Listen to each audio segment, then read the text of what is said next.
Assalamualaikum warahmatullahi wabarakatuh.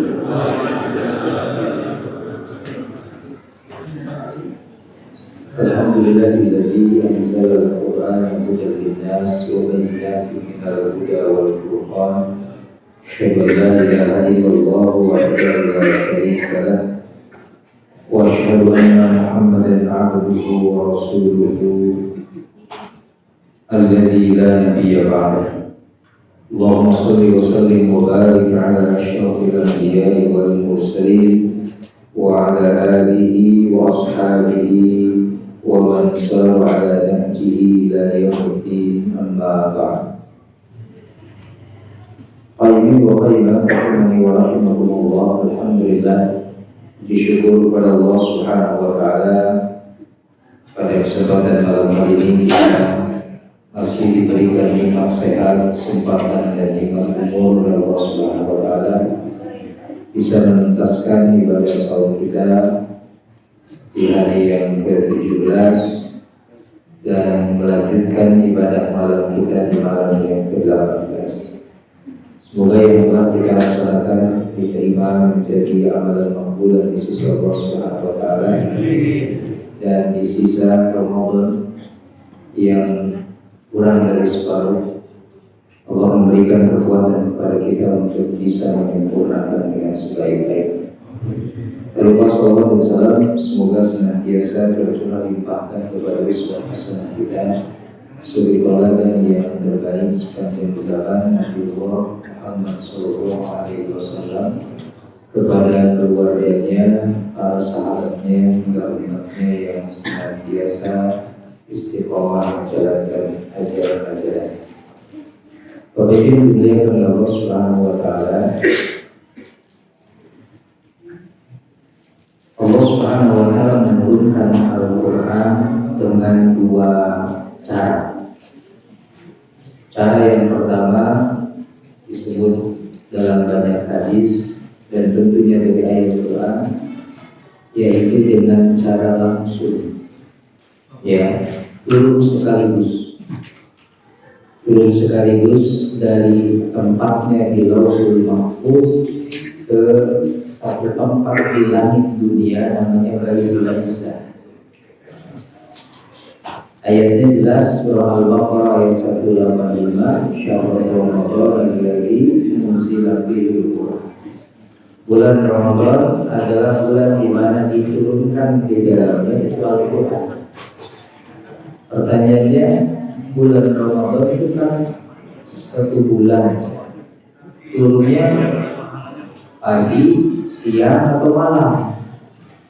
Maka dijelaskan dalam Al-Quran surah Ad-Duhan ayat 2 dan 3, inna anzalnahu fi lailatin mubarakah. Kami turunkan Al-Quran pada malam yang diberkahi. Timbul lagi pertanyaan, malam yang diberkahi di bulan Ramadan, semua malam diberkahi sebenarnya. Karena secara umum tidak ada bulan yang oleh Allah dan Rasulnya diberi gelar mubarak, itu kecuali Ramadan. Hadis riwayat Imam Ahmad, qad ja'akum syahrul Ramadan syahrun mubarakun. Telah datang kepada kalian bulan Ramadan, bulan yang penuh berkah. Bulan yang lain itu tidak ada Pak digelari Mubarak, Syawal, dan Zulqa'dah, Zulhijjah. Tapi Ramadan itu disebut langsung eksplisit Syahrul Mubarak. Sehingga kalau kita nemu di jalan-jalan ada spanduk marhaban ya Ramadan Syahrul Mubarak, memang dari situ. Ya. Jadi kalimat Mubarak itu pada al-Baqarah Ramadan. Nah, tadi ayat surat Al-Duhan diturunkan Al-Quran pada malam yang mubarak. Malam yang mana? Baru dijelaskan di surah Al-Qadar, inna anzalnahu fi lailatul qadar. Jadi jelas Al-Quran turun dari Lauhul Mahfuz ke langit dunia di Baitul Izzah, diterima oleh para malaikat itu pada Lailatul Qadar. Pertanyaannya, kenapa kok kemudian sebagian besar kita mengingatkannya tanggal 17 Ramadan? Padahal Lailatul Qadar terjadi kapan, Pak? Kata Nabi, cari oleh kalian di 10 malam terakhir, di malam-malam ganjil. 17 masuk malam terakhir atau malam kedua, 10 malam kedua? 10 malam kedua. Padahal Lailatul Qadar 21 atau 23 atau 25, 27 atau 29 kalau malam ganjil. Terus kenapa kok 17 Ramadan? Salah tanggal kita, Pak. Oke. Turun cara yang kedua. Cara kedua, Pak, dari Baitul Izzah, satu tempat yang gaib yang kita imani yakini ada. Dari Baitul Izzah ke Nabi SAW secara bertahap, kurang lebih 23 tahun usia kenabian beliau. Jadi yang Lailatul Qadar itu dari Lauhul Mahfuz ke Baitul Izzah diterimanya oleh para malaikat, diwakili oleh Jibril alaihissalam. Ya, jadi nggak apa-apa, itu kan kepada malaikat, kita kan bukan malaikat. Ini yang turun kepada Nabi itu yang wahyu pertama surat Al-Alaq ayat 1 sampai 5. Kalau kita hitung mundur memang jatuh bertepatan di tanggal 17 Ramadan. Nabi itu kan di sejak usia 37 sudah meninggalkan semua aktivitas keduniaannya.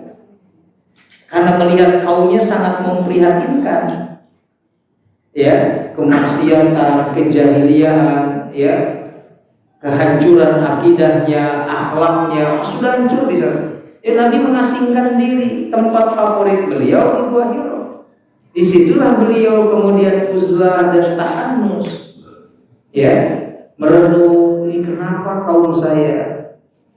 Makanya ayatnya wa wajadaka dhallan fahada. Kami mendapatimu Muhammad kebingungan. Nabi itu bingung menghadapi kaumnya. Gimana kok seperti ini kaum saya? Berani bermaksiat tanpa Ka'bah. Mereka kan orang jahiliyah dulu itu kalau tawaf itu tanpa busana. Tidak menggunakan busana selain pun tawaf mereka itu di depan Ka'bah.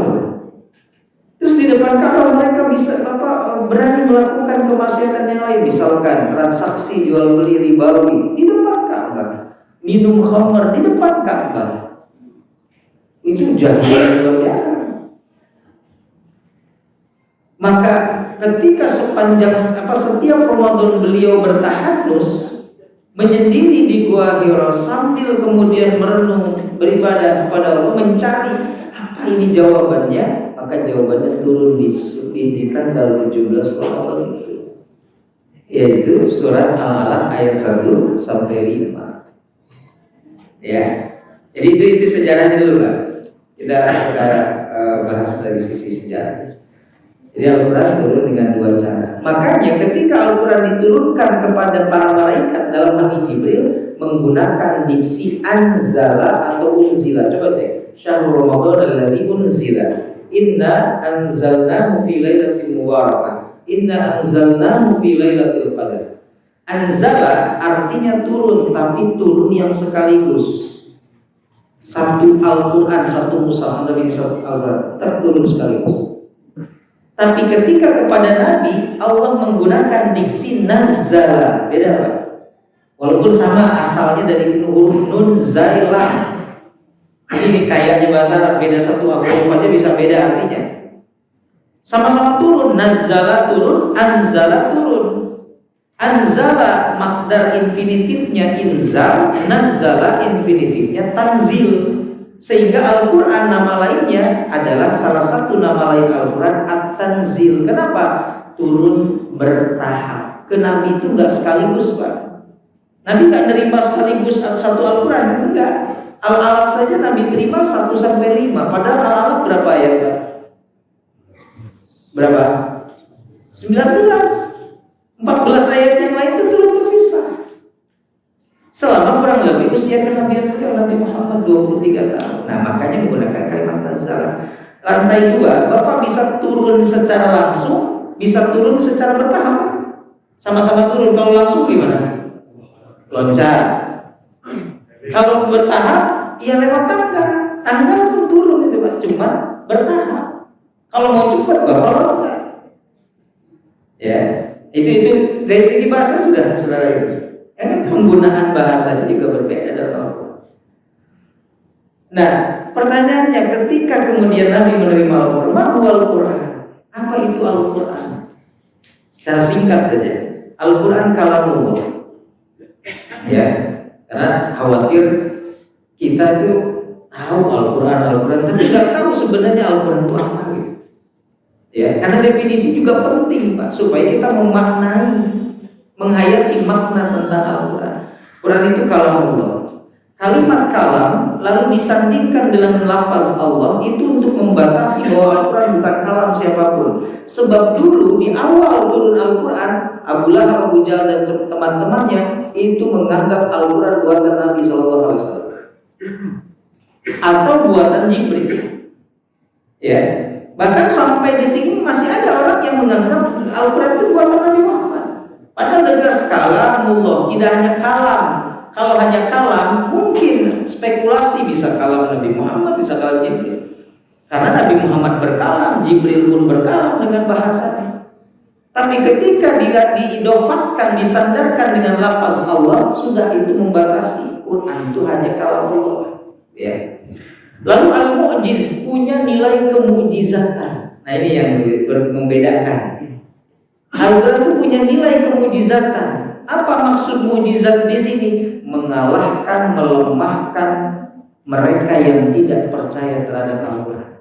Jadi punya nilai kemujizatan gitu. Di dalam Islam, mujizat itu kan tanda kenabian, tanda kebenaran seorang kenabiannya, ya, nubuahnya. Diberikan mujizat. Mujizatnya ada yang berbentuk indrawi atau hissiyah. Mujizat indrawi itu kayak gini. Nabi Musa dengan tongkatnya, indrawi, jadi terlihat, terasa. Nabi Isa dengan menyembuhkan penyakit kusta dan juga menghidupkan orang yang sudah mati. Ya. Nabi Ibrahim tidak hangus dibakar dalam kobaran api. Nah itu mujizat hissiyah, indrawi. Jenis mujizat ini sifatnya eksklusif. Dia cuma sekali terjadi dan nggak bisa diulang. Coba lihat Nabi Musa. Ya. Ketika tongkatnya membelah laut, oleh Allah diperintahkan idrib bi'asakal bahr fanfalaqal bahr. Pukulkan tongkat Musa ke lautan, lalu terbelahlah lautan. Pertanyaannya apa, Nabi Musa ada latihan dulu Pak? Pakai tongkat gitu, ember dulu. Ember berhasil, bak mandi berhasil, kolam berhasil, empang sungai, danau sungai, baru enggak. Ya, itu Nabi Musa seketika mendapat wahyu perintah dari Allah, ya pukulkan. Atau setelah itu Nabi Musa menurunkan kepada keturunannya misalkan, atau kena dihidupkan kan? Karena mukjizat itu tidak sama dengan sihir Pak. Sihir bisa dipelajari kan? Bisa, makanya mempelajari sihir hukumnya syirik, haram. Mukjizat bisa nggak dipelajari? Nggak bisa. Itu bedanya. Sihir bisa diulang? Bisa. Mukjizat nggak bisa Pak. Eksklusif tadi. Sekarang itu udah untuk pembuktian kenabian. Sehingga kan orang-orang kafir, orang-orang jahiliyah saat itu kan minta-minta ke Nabi Muhammad, tampakkanlah kalau kamu Muhammad benar seorang nabi, utusan Allah, coba jadikan bukit Sofa itu jadi emas semua. Ya, ini kan sebenarnya bukan untuk beriman mereka, cuma mengolok-olok kan. Karena kalau dijadikan bukit emas, Sofa itu bukit emas, nggak beriman juga. Dipenuhi nggak sama Allah? Enggak. Kalau nggak bisa juga minta ke Tuhanmu, wahai Muhammad, hidupkan kakek moyang kami yang sudah mati. Bukan Allah nggak berkuasa Pak, cuma orang-orang jahiliyah ini cuma mengolok-olok Nabi saja. Nggak bisa juga coba keluarkan sumur lain selain Zam-Zam. Permintaannya macam-macam. Karena tujuan itu mengolok-olok. Bukan Nabi, bukan Allah nggak berkuasa. Bukan Allah tidak mampu, ya. Cuman kata Nabi, kenapa kalian minta mujizat pembuktian kepada aku kalau kalian gak menyembah kepada Tuhan yang aku sembah? Kalau kalian minta bukit, kalau kalian gak mau menyembah Tuhan yang aku sembah, tetap menyembah kepada patung berhala itu, minta kepada patung berhala itu. Jadikan bukit Sofa itu sebagai emas. Kan kalian nggak mau menyembah Tuhan yang aku sembah, menyembahnya kepada berhala, ya mintanya ke mereka. Minta ke mereka menghidupkan orang tua kalian yang sudah mati. Minta kepada mereka munculkan mata air lain selain Zam-Zam, kan nggak bisa. Ditantang dibalikan begitu kan nggak bisa mereka. Lalu kata Nabi nih, ngapain memenuhi permintaan kalian? Mukjizat yang sudah di depan mata aja kalian nggak percaya, kalian nggak imani apa? Al-Quran. Iya kan? Kalau dibacakan Al-Quran mereka apa? Ini kan? Disumbat ininya tuh telinganya. Ini musibah apa? Ini mukjizat yang udah di depan mata loh gitu kan? Ini minta yang nggak ada. Ini yang udah di depan mata aja kalian nggak imani. Kenapa aku harus percaya kalian akan mengimani kalau Allah Tuhanku kemudian memenuhi permintaan kalian yang ada di depan mata? Al-Quran saja jelas kalian nggak imani. Nah ini jenis mukjizat hissiyah namanya Pak. Jadi nggak bisa diulas. Nabi Isa bisa menghidupkan yang mati, bisa menyembuhkan orang yang sakit kusta. Apakah setelah itu Nabi Isa buka plak di rumahnya?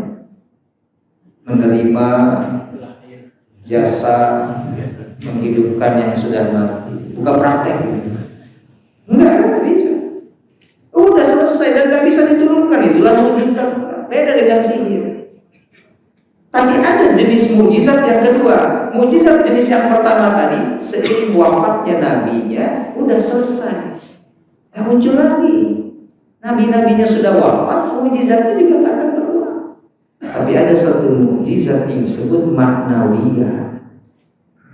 Mukjizat ini akan terus ada sampai hari kiamat. Cuma satu, Al-Quran. Nabinya sudah wafat. Nabi juga punya mukjizat hissiyah, kan? Bulan-bulan keluar air dari jari jemarinya, bisa orang yang buta itu kemudian lihat lagi gitu, oleh Nabi. Itu hissiyah, indrawiyah. Nabi wafat itu juga nggak diturunkan kepada sahabatnya misalkan atau kepada cucunya, enggak. Tapi ada mukjizat maknawiyah. Nabinya sudah wafat, mukjizatnya masih ada sampai hari ini. Al-Quran. Tapi Al-Quran ini dia muncul kemujizatannya bukan didiamin Pak. Anda simpan saja Al-Quran di meja atau di rak buku gitu. Oh nggak keluar mujizatnya. Dia akan keluar ketika kita berinteraksi dengan Al-Quran. Ya, senyum membacanya, mentadabburinya, menghafalnya, mengamal, baru muncul mujizatnya. Tapi kalau cuma jadi pajangan, nggak akan keluar mujizatnya. Ya. Makanya nilai kemujizatan al-mujiz itu sampai tadi kan mengalahkan, menantang. Sifatnya Al-Quran itu menantang. Makanya mujizat Nabi bukan hadis tapi Al-Quran. Karena hadis itu nggak ada tantangan, nggak menantang. Kalau Al-Quran maksud menantangnya apa Ustaz? Allah menantang orang-orang yang tidak percaya terhadap Al-Quran. Ada 3 tantangan yang Allah berikan. 1, Allah menantang kalau kalian nggak percaya Al-Quran, datangkan yang semisal dengan Al-Quran. Al-Isra ayat 78. Ya, ayat 88 maaf. Qul la in ijtama'atil insu wal jin. Katakanlah Muhammad, sekiranya manusia dan jin berkumpul ala ayyatu bimithli hadzal Qur'an, untuk mendatangkan yang semisal dengan Al-Quran. Ini tantangan Allah. Kenapa jin juga ditantang, Pak? Kenapa jin juga?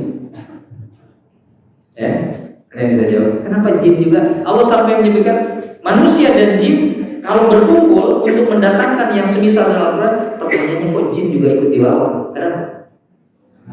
Karena jin kitab sucinya kemana? Al-Quran, Pak. Nabinya bangsa jin ke siapa? Saya ke Nabi Muhammad.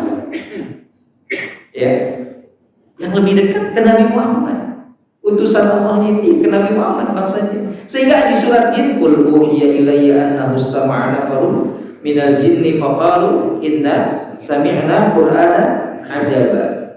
Itu jin itu dengar Nabi Muhammad baca Quran sampai mengatakan inna sami'na qur'anan ajaba. Kami mendengar Quran yang begitu menakjubkan. Yahdi ila rusdi, yang memberikan kami petunjuk kepada kebenaran. Fa amanna bihi, kami mengimaninya. Walaupun ada yang kufur, kan jin itu sama seperti manusia. Wa inna minnal muslimun wa minnal qasidun. Wa inna minnas salihun wa minna duna dzalik. Kami ada yang saleh, ada yang enggak, ada yang muslim, ada yang enggak. Sama seperti manusia. Makanya Allah nantang juga jin, ayo jin sama manusia kumpul kerjasama ala ayatu bimithli hadzal Quran, untuk mendatangkan yang semisal dengan Al-Quran. La ya'tuna bimithli, kata Allah, kalian enggak akan bisa melakukan. Walau kana ba'dhum li ba'dhin zahira, walaupun di antara kalian satu sama lain saling kerjasama. Oke, Allah tantang satu Al-Quran, nggak ada tuh. Allah turunkan tantangannya jadi 10 surat. Kalau satu Al-Quran dari 114 surat, ini Allah turunin tantangannya. Nggak ada juga nih yang bisa bikin satu Al-Quran, ya udah 10 surat. Surat Hud ayat 13. Am yaquluna iftara. Mereka menganggap Al-Quran itu masih adalah rekayasa Muhammad, buatanmu, kata Allah. Kul, katakan kepada mereka, faktu bi asyri suwarin mithlihi muftariyat, datangkan 10 surat yang semisal dengan Al-Quran yang direkayasa oleh kalian juga. Wad'u man istata'tum, ajak orang-orang yang, kalau saya mengatakan analan aku, saya tidak akan pernah makan selama ini. Maka di sini disebut ilam tas'alu wa lan taf'alu, kalian tidak bisa dan tidak akan pernah bisa melakukan itu. Itu satu surat. Ya, fattaqunna wa la tuqulun nas wal jar. Takutlah kepada binatang yang kayu bakarnya adalah manusia dan batu. Ini dari kafirin yang disediakan orang-orang yang kufur. Selesai Pak, tantangan Allah. Tapi sampai kapan tantangan? Sampai hari kiamat. Kalau ada yang masih nggak percaya sama Allah, bahkan kemudian menuduh Al-Quran, kita nggak harus terlalu reaktif Pak. Anda nggak percaya sama Al-Quran? Iya, ya sudah. Bikin aja yang semisal dengan Al-Quran. Itu tantangannya juga. Satu surat aja. Bikin yang semisal dengan Al-Quran. Ada yang bisa kan? Ya. Mereka, wah, Al-Quran itu kan disebut ada seperti tasakofi, produk budaya. Al-Quran itu buatan Nabi Muhammad. Itu semua Nabi Muhammad dengan Jibril, ada satu huruf pun kontribusi Nabi dan Jibril dalam Al-Quran. Lafaz wa makna minallah. Al-Quran itu lafaz dan maknanya murni dari Allah Subhanahu wa taala. Tapi kalau mereka nggak percaya, ya silakan dipikirkan gitu. Kayak orang nggak setuju dengan tulisan seseorang, yang jawabnya dengan apa? Tulisan lagi kan gitu. Oh nggak percaya sama Al-Quran, ya tinggal bikin sama Al-Quran. Tantangan sampai hari kiamat itu ayatnya. Walaupun sama Allah sudah ditutup dengan statement nggak akan pernah bisa. Tapi kalau pernah sama bikin aja gitu. Ya, ternyata nggak ada yang bisa gitu. Itulah terjaga dan terpeliharanya Al-Quran. Ya. Nah dari sini, Bapak Ibu, kita kan melihat bagaimana keagungan. Tapi tahu, jelas ya Al-Quran diturunkan oleh Allah Subhanahu wa taala bukan untuk menyesatkan, tapi untuk membahagiakan. Kita bisa bayangkan. Jadi tadi Nabi itu kebingungan menghadapi kaumnya seperti apa, apalagi kaumnya tersesat sekali. Kalau Allah tidak menurunkan Al-Quran, sampai detik ini kita pun masih dalam keadaan jahiliyah, Pak. Ya. Nah, Al-Quran itu benar-benar turun seperti cahaya di kegelapan yang menerangi. Itu kan hidayah itu kan cahaya yang tadinya menerang, makanya disebutnya zulumat ila nur. Al-Quran itu mengeluarkan dari kegelapan menuju cahaya. Karena Al-Quran itu sifatnya nur mubin, cahaya yang menerangi. Jadi sampai Allah menegaskan ma'anzalna 'alaikal Qur'ana litashqa. Tidak, kami tidak menurunkan Al-Quran untuk menyengsarakanmu, untuk menyusahkanmu, tapi untuk membahagiakanmu. Ya. Tapi pertanyaannya, kenapa kalau kita baca Quran coba ngantuk, Pak? Kenapa Pak? Nyaman. Nyaman. Karena kata Nabi kan siapa yang membaca ayat itu dalam muslim kami turunkan ketenangan. Itu tenangnya over. Ya. Karena di sini Allah selimuti dengan ketenangan, dengan rahmat. Kayak jadi apa? Pak, nggak ada yang paling tenang melebihi majlis ilmu loh, Pak. Ya, melebihi majlis ilmu yang di dalam dibacakan Quran. Paling tenang, Bapak. Saya lihat tenang banget. Iya, apa-apa itu bonus Pak dari Allah. Ya, tapi kan tenang minimal Pak kita lupa sama apa ya? Ya pokoknya sama hal-hal di luar kita lupa, begitu masuk masjid nyes gitu ya Pak. Ada di majlis ilmu tenang gitu. Ini tenang meresapi gitu. Ya. Ternyata iya, kenapa kalau baca Al-Quran kita cepat ngantuk tapi scroll HP bisa lama? Ya, setan kan? Ada iklannya Al-Quran dan iklan. Ya memang setan kan? Karena setan itu gak akan pernah membiarkan kita buka Quran. Buka aja dia udah sibuk kalau kita baca. Ya, makanya kata Allah kalau akan hendak membaca Al-Quran, astagfirullah, segera minta perlindungan. Sehingga banyak para ulama yang mewajibkan ketika kemudian kita memulai baca Quran ta'awuz. Karena dari ayat ini makanya melindungi dari tipu daya setan. Kalau kita pun nggak ngantuk, minimalnya kita diproteksi untuk tidak salah memahami ayat Quran. Ada orang yang justru dia baca Quran, tapi penafsiran Al-Qurannya menyimpang. Jadi kita minta perlindungan yang komprehensif, yang sempurna. Ya, tapi memang secara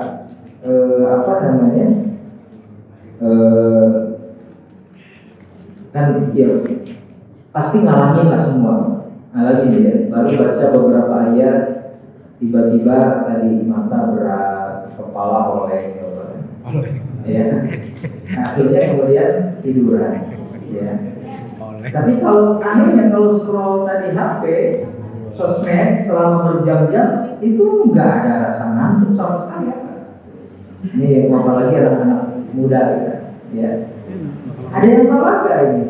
Ya. Makanya apa hubungan ngantuk dan kelalaian dalam Al-Quran? Ada.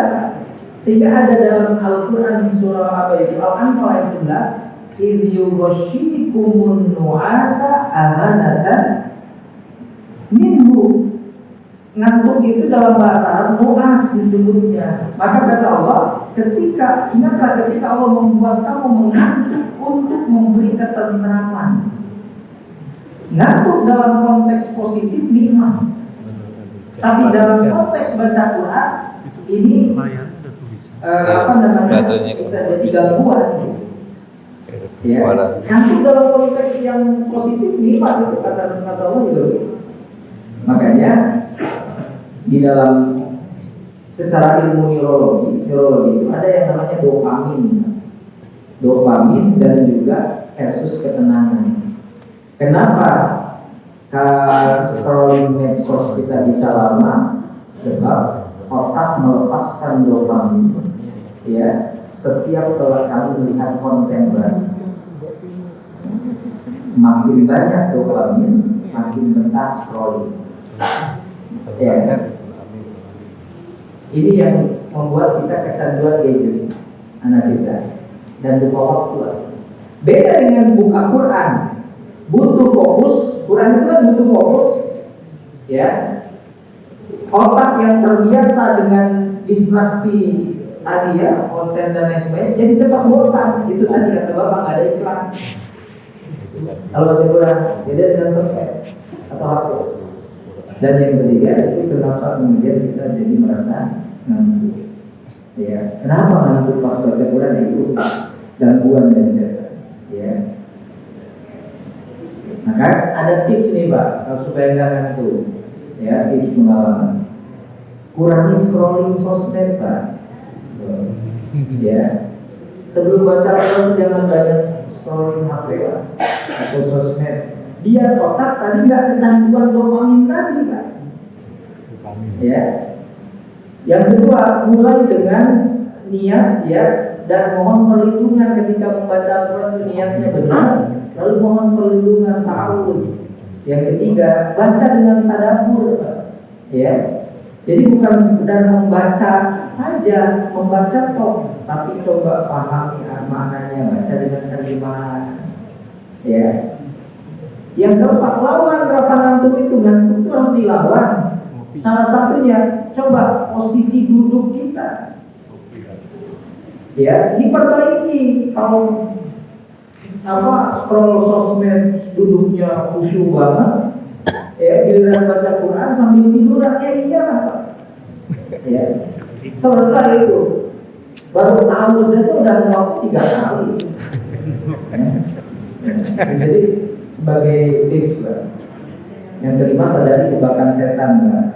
Dan ambil kendali untuk kita mengatur waktu. Bukan nggak boleh scroll sosmed, main HP, tapi masalahnya waktu. Ya. Jadi membahagiakan. Quran ini membahagiakan. Kalau kita tahu caranya, tahu enggak menyusahkan kita, ya. Makanya kata orang baca Quran sehari sejuz. Kan Nabi pernah bersabda, tamatkan Al-Quran itu dalam 30 hari. Dan kalau 30 hari sehari memang sejuz. Saya nggak mampu Ustaz, 1 hari 1 juz, setengah juz. Nggak mampu juga Ustaz, 1 halaman. Nggak mampu juga 1 ayat. Nggak mampu juga peluk aja Quran. Nggak mampu juga simpen Quran, ajak ngomong. Ya Allah, dosa apa yang membuat aku nggak bisa menyimpan kitab suci? Kalau itu jangan. Kalau sekedar untuk 1 ayat ini nggak bisa, apalagi buka Quran. Ya. Tapi ingat Pak, di Ramadan jangan kita membebani dengan sesuatu di luar batas kemampuan. Amalan yang terbaik bukan yang banyak, tapi yang kontinue. Saya nggak mampu 1 juz, udah jangan paksakan. Allah ini nggak sekeras itu ke kita. Yang penting dari Ramadan kemudian menjadikan momentum kita makin tumbuh cinta kita kepada Al-Quran. Masalah bisa 1 juz, bisa khatam itu nggak usah terlalu dibebani. Yang penting kontinu.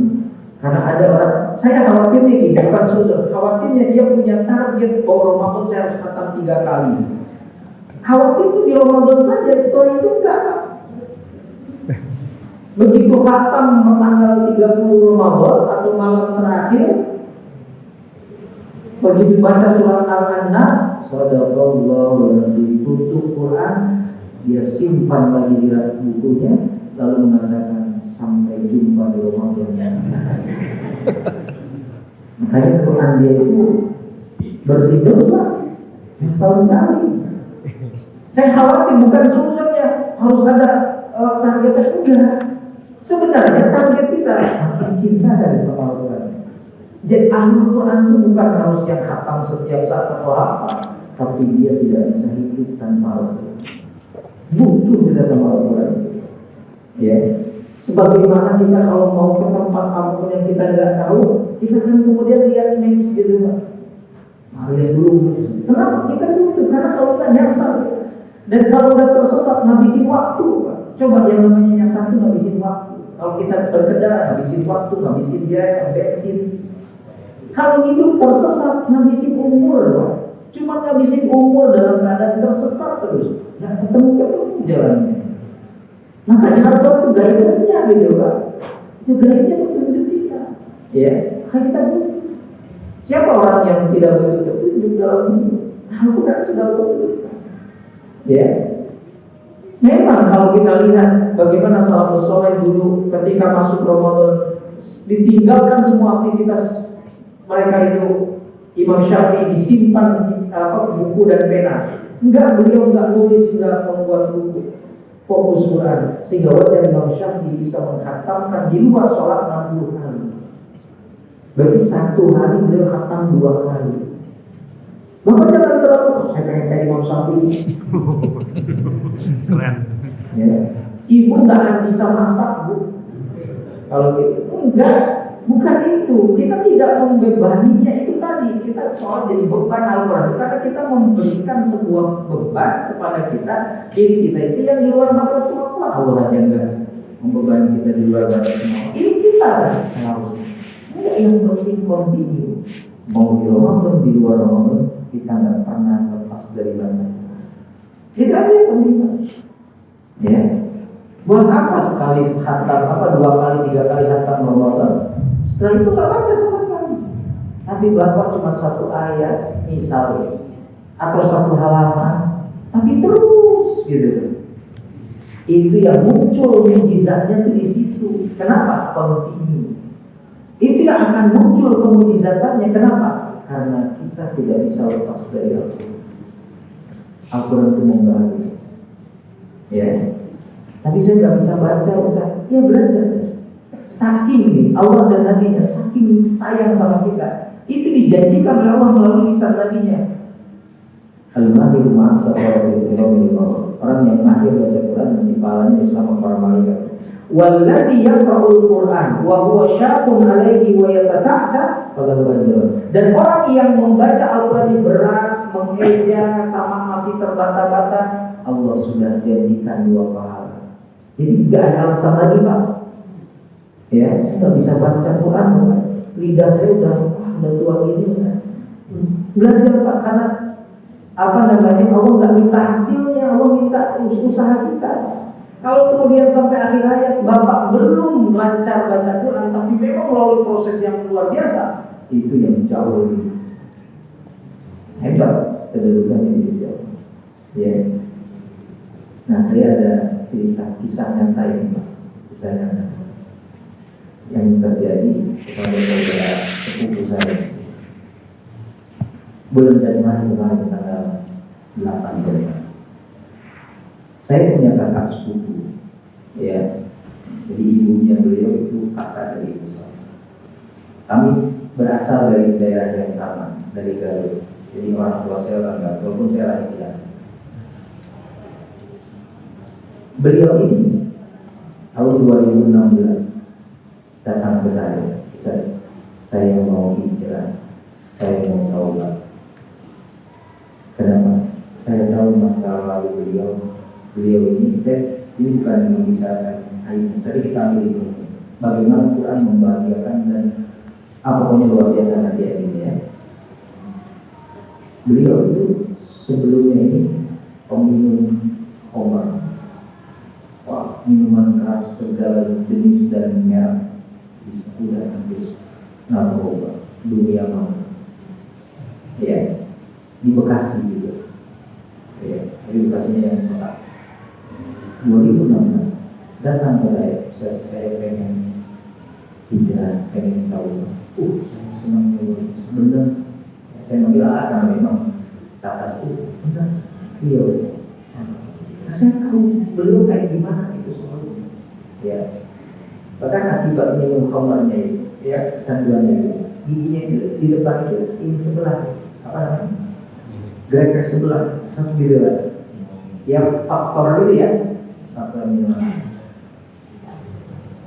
Kenapa kok mau hijrah itu, kenapa mau taubat? Saya tanya. Terus dia cerita, saya sudah mengalami ekonomi saya sedang di atas, saya sudah lama. Jadi beliau itu punya spesialisasi beliau, keahlian beliau itu reparasi mesin jahit. Menurut dari ayahnya, dari uang saya yang ayahnya. Sampai punya toko beliau di proyek Hijau sekarang, punya toko, punya karyawan. Nah, sudah naik itulah karyawannya sering, bos minum yuk, ditraktir, ya, pokoknya dapat untung ini, minum, bayar. Tapi saat saya jatuh, ya, namanya Allah perjilkan waktu. Jatuh lagi bangkrut, sebangkrut-bangkrutnya toko dijual, sempat akhirnya beliau hanya di emperan.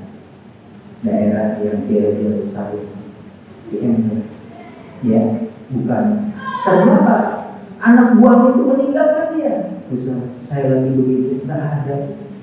Ya, yang mereka dulu morotin uang saya untuk uang, nggak ada datang. Justru yang datang kemudian merangkul saya itu jamaah masjid dan ustaz kita.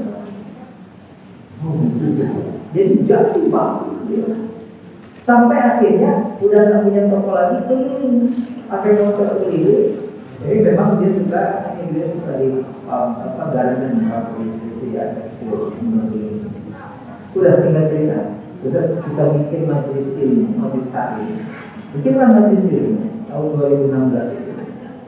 Yang anggotanya jamaahnya itu orang-orang berasal dari kampung kami di Garut, tapi kerjanya di Bekasi gitu lah. Keluarganya di Garut. Kan banyak orang Garut apa? Pangkas, deklarasi jam, biasanya gitu. Nah itu ada semuanya yang bilang itu. Benar. Iya Ustaz, tapi Ustaz ngomong nggak? Ya, cuma kami cuma begini, orang-orang yang memang kami nggak bisa ngasih ganti transport Ustaz, nggak bisa. Saya bilang Bismillah, jadi kita bareng-bareng. Bikinlah kita 2019 nanti. Banyak Pak, puluhan orang yang gitu kan. Dari itu. Satu saat saya 2018 saya sampaikan itu kalau cuma ngaji begini, nggak ada yang nyangkut nih. Gimana kalau kita belajar tahsin Al-Quran? Oh semangat, boleh. Salah satunya beliau, ya saya mau memperbaiki lagi bacaan. Belum bisa baca Quran, tapi mau memperbaiki. Akhirnya kita belajar tahsin Quran. Saya pilih metode umum, ya bagaimana? Dan saya punya teman metode itu. Waktu itu kata istri saya kemaluan sebelum nikah dikasih dengan metode umum saja. Ya udah, umumlah kantor ini. Belajar nih 18 orang daftar menjadi peserta.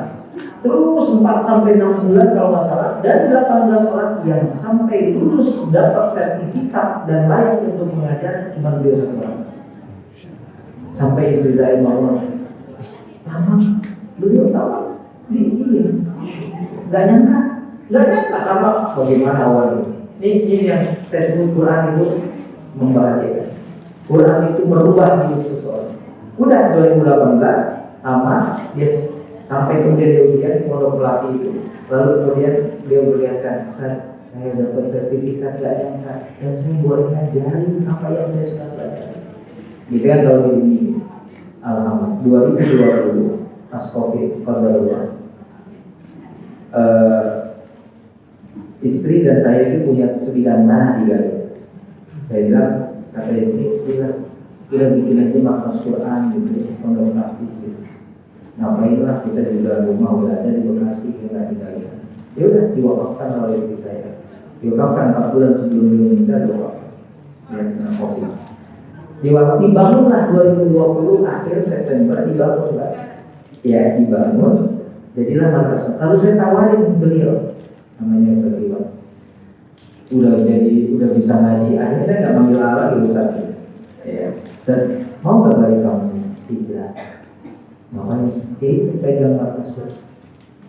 Ya, apa saya layak? Jadi orang kampung kan tahunya saya. Nah itulah track record.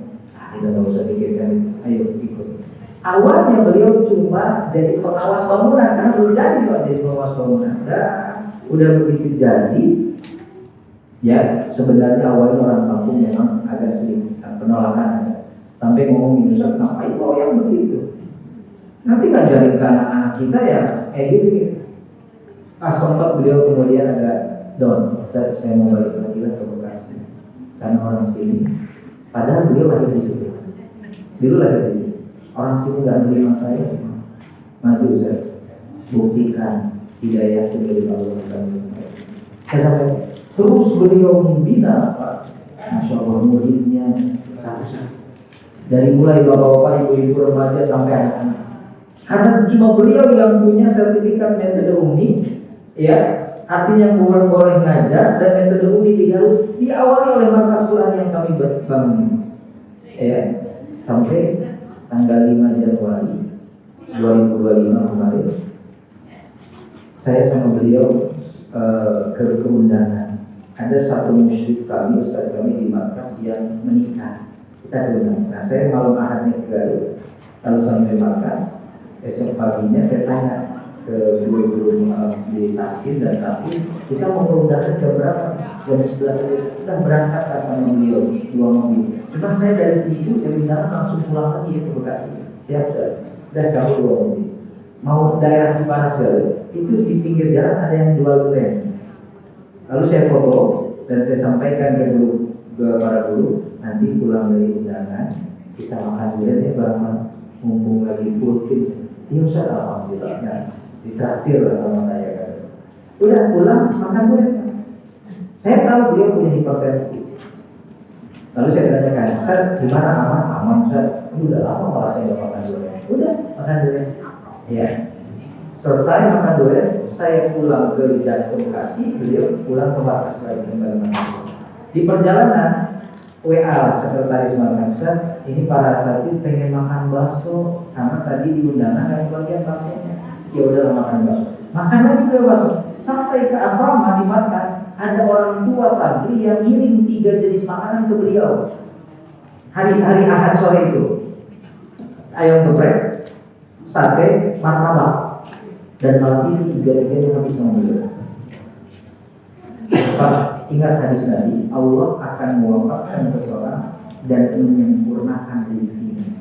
Saya berpikir itu Allah sedang menyempurnakan rezekinya. Senin sore saya dapat kabar beliau pingsan, tidak sadar dan pecah pembuluh darah. Selasa saya ke Garut, ya, karena dokter sudah angkat tangan, sebab sudah menyebar. Selasa saya. Begitu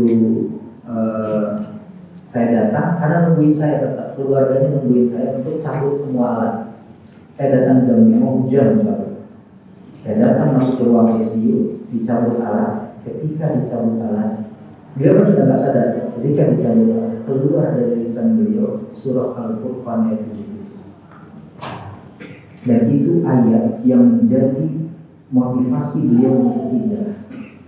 Illa man taba wa amana wa amila amalan shalihan fa ulaika yubaddilu Allahu sayyi'atihim hasanat wa kana Allahu ghafurur. Orang yang bertaubat, beriman, beramal saleh, Allah akan ganti semua keburukannya dengan kebaikan. Itu yang selalu jadi ayat pegangan dan bahan diskusi beliau. Rabu pagi beliau, ya, Rabu pagi beliau. Lalu kemudian flashback ini Quran.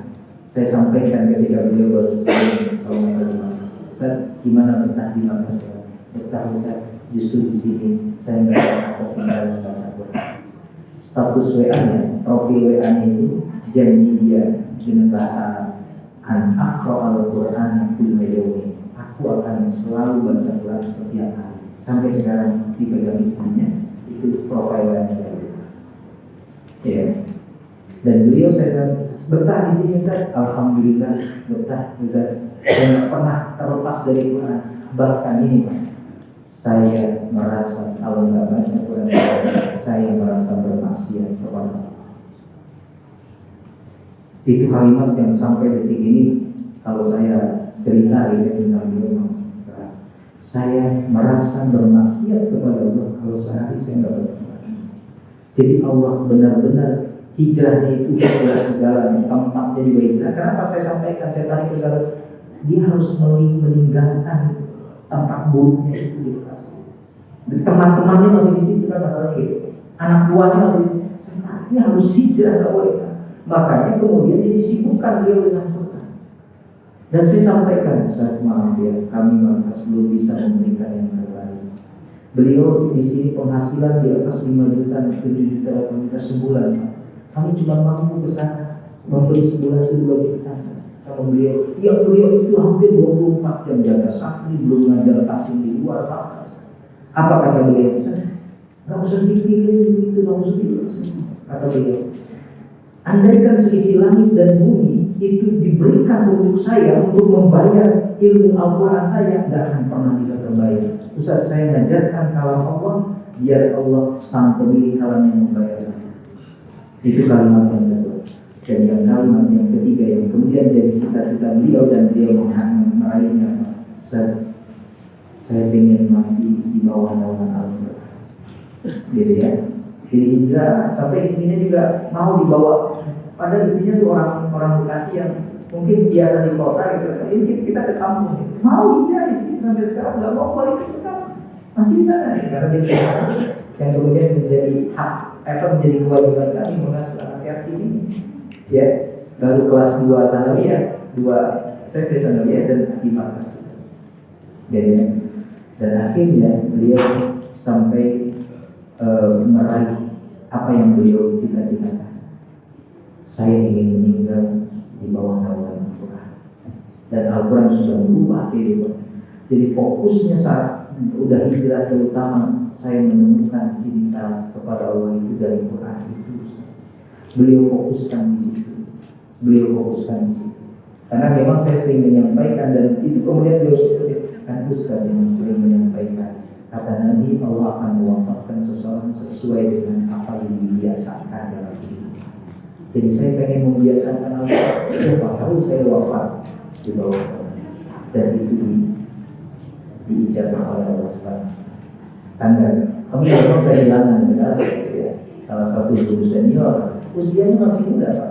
Januari tanggal 8 beliau lahir 2 Januari 74. Jadi usianya itu baru 51 tahun. Ya, tapi mulai hijrah beliau tahun 2016 artinya 8 tahun sebelumnya, nanti usia saat dia 43-42.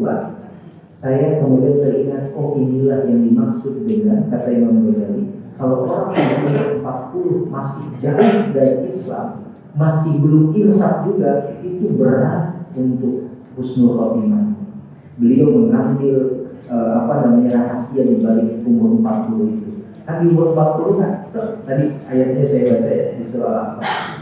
Ya, kalau sudah sampai umur 40 belum fokus juga terhadap akhirat, ini berat banget. Kayak, beliau tinggal dan ya dalam keadaan di bawah naungan Allah. Ya. Nah itu Bapak Ibu yang dimuliakan oleh Allah Subhanahu wa taala. Ini kisah nyata ya terjadi. Ya saya secara pribadi sebagai saudara atau sepupu yang juga hilang, apalagi di Makassar belum ada dan memang nggak ada pelanjut insya Allah, tapi beliau tidak ada. Jadi akhirnya orang kampung di sana itu kehilangan luar biasa, terutama orang-orang yang dulu sangat menolak kehadiran beliau. Ustaz, saya bisa baca Quran, wasilah beliau. Jadi orang-orang yang dulu mencibir itu nggak bisa baca Quran Pak, tapi diajarin oleh beliau dari nol sampai bisa dengan metodologi itu, sampai pernah terucap dari mereka, kami mau berhenti Ustaz baca Quran lagi nggak sama beliau. Saya sampaikan jangan, itu setan saya bilang, bisikan setan. Ibu bapak tetap ngaji, karena ngaji kita bukan karena orang, tapi karena Allah.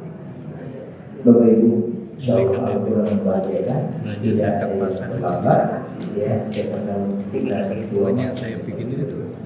itu saja Bapak Ibu yang bisa saya sampaikan. Mudah-mudahan dari Pro, dari pelajaran dari semua, dan kita termasuk orang-orang yang mencintai Al-Quran, hidup di bawah nama Al-Quran, dan Allah punya dua dari muka siapa mereka ahli Al-Quran. Ya. Terima kasih atas perhatiannya. Maaf kekurangan kesalahan. Saya bersyukur dengan doa Subhanallah.